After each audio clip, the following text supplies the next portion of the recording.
The recovery of the Gulf Coast region will be one of the largest reconstruction efforts the world has ever seen, and I have made a pledge of the American people. Throughout the area hit by the hurricane, we will help our citizens rebuild their communities and their lives. Our strategy rests on 3 commitments. Our first commitment is to meet the immediate needs of those who had to flee their homes and leave all their possessions behind. As of this week, more than 500,000 evacuee families have gotten emergency help to pay for food, clothing, and other essentials, and they will receive broader help in the future. I've asked for, and the Congress has provided, more than $60 billion, an unprecedented response to an unprecedented crisis.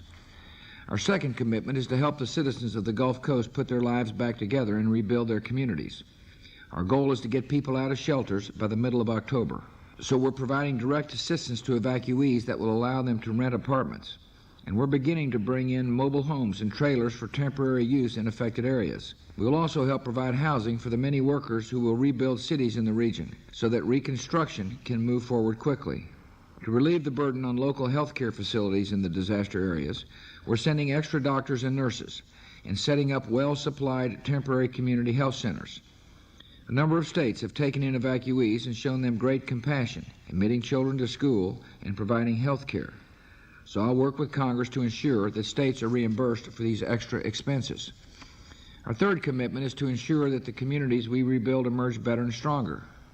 Out of this tragedy comes an opportunity to harness the good and gracious spirit of America and deliver new hope to neighborhoods that were suffering before the storm.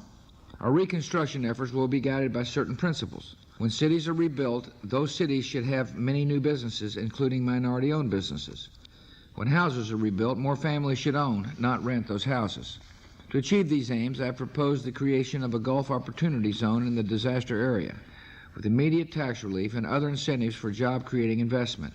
And to encourage home ownership, I have proposed a new Urban Homesteading Act, which would identify property in the region owned by the federal government and provide lots to low-income citizens free of charge through a lottery.